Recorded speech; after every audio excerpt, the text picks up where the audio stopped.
And of course, this is Finesse Lex Eterna at nagbabalik tayo para sa championship ng Legends TV!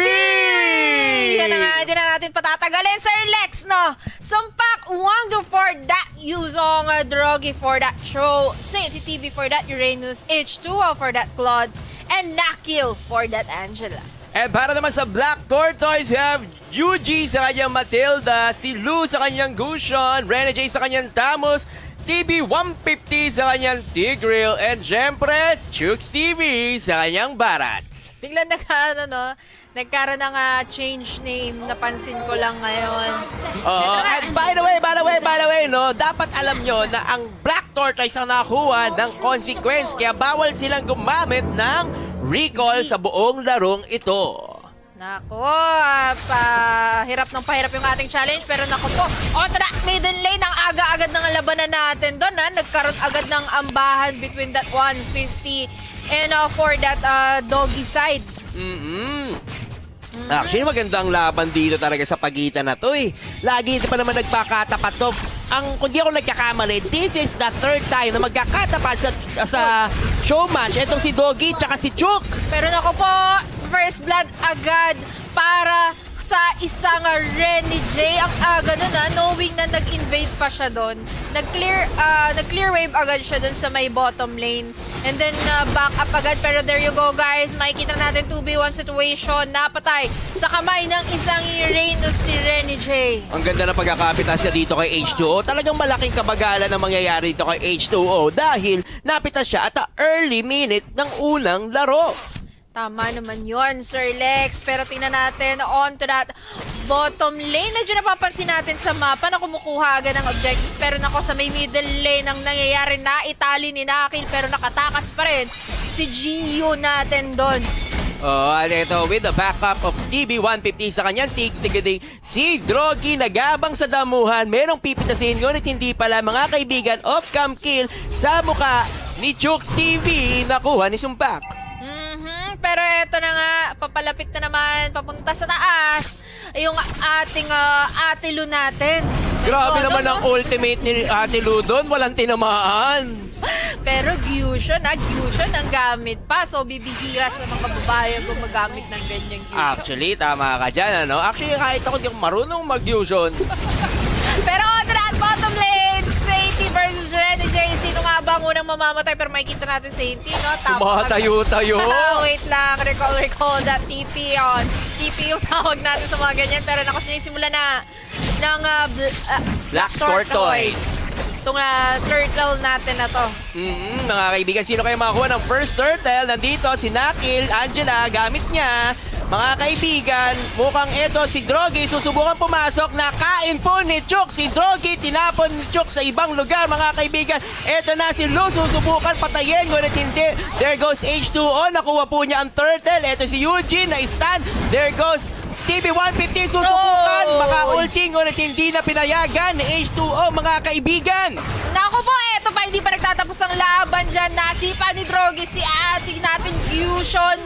Pero walang casualties na naganap sa clash natin na yun. Pero Rene J, eto na, hahabulin nga ba si Nakil? Pero hindi, sabi ni Maldita, teka, kaya pa, saan ka nga, bagsak ka sa kamay ko. And I think kuha ng resources para sa Azure Dragon. Rene J hindi pa pinalalagpas sa H2O. Laban kung laban pa rin, pero Blazing Duet tayo bagsak.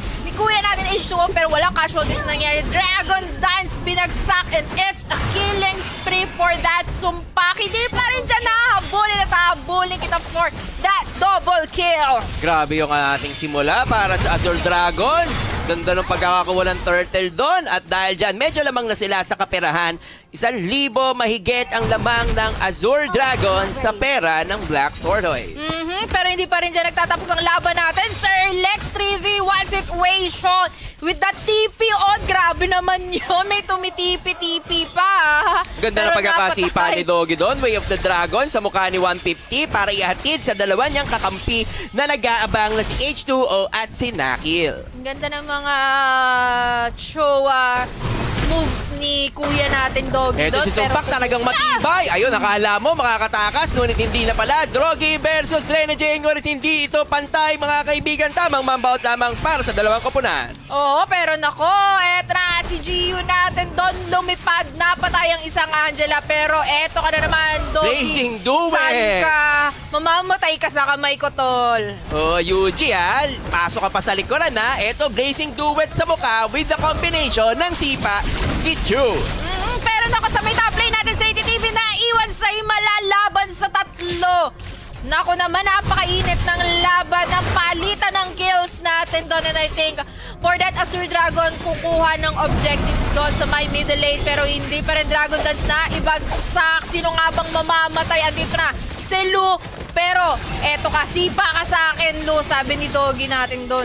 Grabe naman si paring Rene J doon. Baka Rene J to, double kill sa harapan ng Azure Dragon. Baka Rene J to, wow. Wow! May pawo talaga si Rene J eh. No? Diba?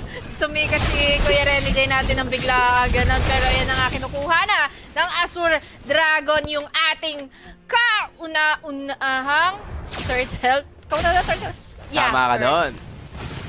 Yes, and ito na nga, diretso, kukuha ng resources muna yung ating magkabilang teams. Tamang pa-item nga rin naman eh. Pero tapos There goes ni sa Doggy. sipa na naman ni Doggy. Ngunit na uppercut siya ni TB 150. Susubukan. Pumitas ni Clue. Ngunit hindi pa nakakayanin. There goes na tamang out lamang BMI. Oy, there goes Ay, sa nabol. ultimate 150. Nakuha niya si Doggy. Eto mga kaibigan, hinatak, in-uppercut. Ngunit wala na.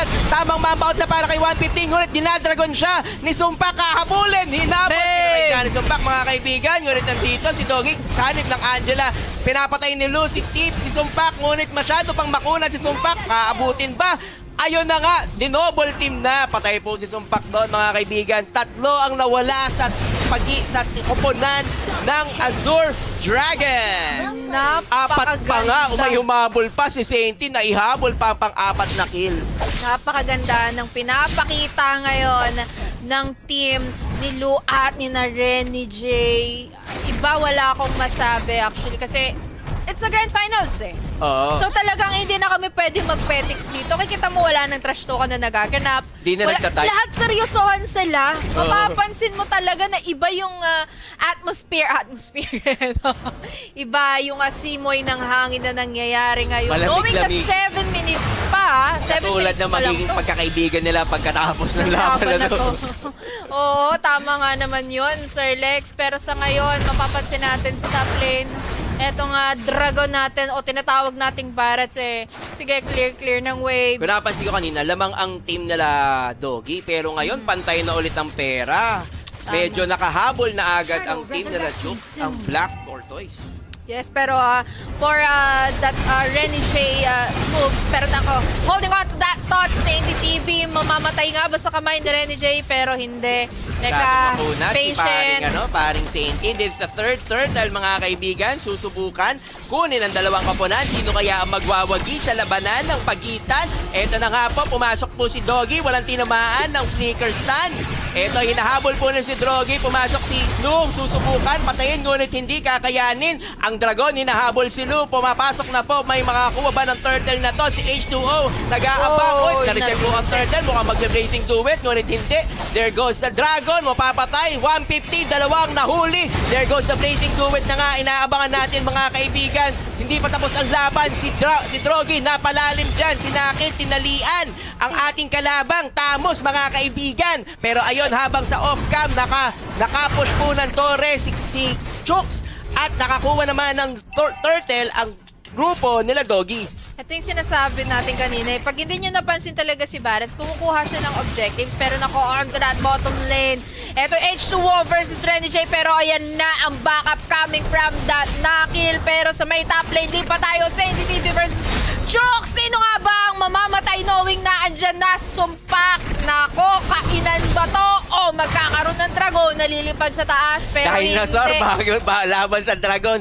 Godzilla laban sa dragon. Mga unang panahon. Ano yan eh, Shenron versus Godzilla yan eh. Yan ang mangyayari ngayon, pero eto na. Tingnan natin kung makakabawi ang aban. Naku, naisipan. Ganda ng pero palipasok. hatak ni 150. Oy! Lumapag, nag-ulti, walang tinamaan. But eto si H2O, nag-blazing duet sa harapan. Ngunit nagkatrasan. Ang dragon dumaan. Shenron, tinawag na mga kaibigan. Pumasok po si Lu para patayin. Ngunit nasipa ni Jogi. Eto po si Yuji. Mapapatay ba niya si Doggy? At ayun na nga kaibigan, makunat ka. Ngunit hindi ka makakatakas. Ako si Yuji, papatayin ka. Habol pa rin. Pilit pa rin hinabol para lang mapatay ka doon. Oo, And then, pero si Rene J patay din. So 1-1. Okay lang. turn around kick. Ayan Pero na nga. H2O, blazing duet na ibagsak ka naman doon. Patay ka sa kamay. It's a double kill. Tinanat kung makaka-triple kill nga ba. Tinalian ni Nakil pero naihatak papunta sa tore. Si H2O, si Claude. Grabe ang pagkaka-ultimate implosion ni H2O ni TV1 Pit. Ayun na, implosion, Ganda ng set, hatak, uppercut, papuntang tore, patay ang core na si Claude sa koponan ng Azure Dragon. Actually, ang gaganda talaga ng set ni Sainty eh. Kanina pa napapansin naman natin pero sabi ni Chok, eto ka, kakainin kita, papasok. Pero off-cam kill coming from that Yusong and it's a killing spree. Lumiliit. Nang lumiliit ang mapa ngayon ng Azure Dragon. Hindi, ng Black Black Tortoise. Tortoise rather. Pero pantay halos pa rin ng pera, 2,000 na kahit 2,000 lang ang lamang kahit 10 minuto na ang nakakalipas. So it is still anybody's game. Pwede pa rin manalo ang Black Tortoise Naku dito. po, kita mo yun kung paano isinet ni 150. Naihatak palabas, papunta ng base nila. And si Drogi hahabulin ang apat pero si Sainty TV. Nako tol, mukhang delicate Ayan na, ata tayo. kumagat, Pero naman, ngunit wala mga kaibigan, kinancel. Ito po si Lu, susubukan, papasok nga ba, ngunit hindi pala. Ito na lang, ang si CNTTV na nasa likuran, susubukan patayin ng 5, ngunit masyado siyang makunat, tatakbo muna. nako parang delicates ata for that Drogi ituloy pa yung ganyang klase ng set. Pero sabi ni Lu, hahabulin pa rin kita kahit saan ka pumunta. At ayun na nga, blazing duet na ibagsak. Nako, tinan natin kung mapupuruhan nga ba si 150 doon. Tingnan natin, nako, buhay pa rin. Nako po, habol pa rin. Sabi ni Sumbak, sabi ni Sainty, hindi kayo pwedeng makawala sa paningin ko. And ayun na nga, napatay na naman na si Kuya Chooks natin doon. Pero may kapalit naman si Thams na kills din. Tama, oo. No? So, 1-1 again.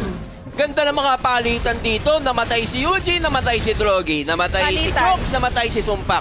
Talagang dikit ang laban at ayun na nga ang ulti ni 150 para kay Sainty. Ngunit mga katakas, makunat, ngunit hindi pala mga kaibigan. Ayun na nga, pumasok pa si Yuji, tinanggal ng immortality ang ating Sainty. Ngunit nandiyan pa si 150, hindi pa ako tapos. Hahatakin ka pa, papaloob kaibigan. Ngunit si H2O kasama si Angela, nag-blazing duet sa isa. Mga kaibigan, eto mamatay si Yuji. Kala mo, papagbaril-barilin kita. Si Rene J nag-aabang para makagat si H2O. Ngunit siya ay masyadong mainit.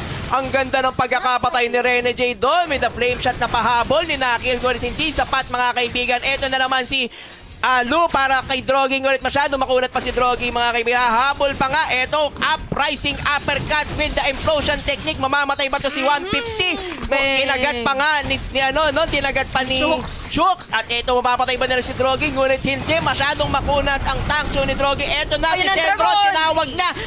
Lalaban na Shenron versus Godzilla. Bang! Ito na nga! Iyan na nga, nakapatay na nga ang ating dragon. 3 laban sa 2. Sumpak! Ito na ang Black Tortoise. Hinahabol pero hindi pa rin daw yun enough. Nasa niban ng Angela natin pero sa TV gusto pa rin lumaban sa 2. 2 pa yung gusto niyan tapatan. Oo, baka Sainty to. Baka Sainty to. Baka Sainty to. Nako, yung Sainty na yan hindi rin naman magpapatalo, diba? Ang May gusto napapansin akong ko, patunayan. walang anti-heal ang koponan ng Black Tortoise, kaya nakakatangke to si Sainty. Hindi ata naglagay ng Durance, necklace of Durance tong si paring Yuji, And ang advantage ngayon ng Azure. Nagdadrago na sila. Ang ganda ng... Darating na si Renny J. Susubukan mag-steal. Sinong nakakuha, mga kaibigan? Nakuha ng ating Azure Dragon, I think, and it's a mega kill for that Renny J. Pero hahabulin pa rin ni Sumpak si Gio Yuji. natin. Pero naku po, 150! Sabi dito ni Sumpak, hello! There you go, and it's double kill for that Yusong. Pero naku, naiwan ka na naman sa Himala. Chooks TV laban sa tatlo. And I think dire-diretsohin na nga dito sa may middle lane. Pwede na nilang diretsohin to since 4 ang buhay at 2 na lang ang natitira sa Black Tortoise. Pero naisipa pa rin palabas. And I think it's a tower lock for that Azure Dragon. At Nako. ayan na nga mga kaibigan, ang unang laban ay napagwagian ng kapunan nila Drogi, ang Azure Dragon. Pero yan, punta na po tayo sa mga pinagmimitingan ng dalawang koponan. Pakinggan natin, no, makibash tayo sa kanila. Guys, mama.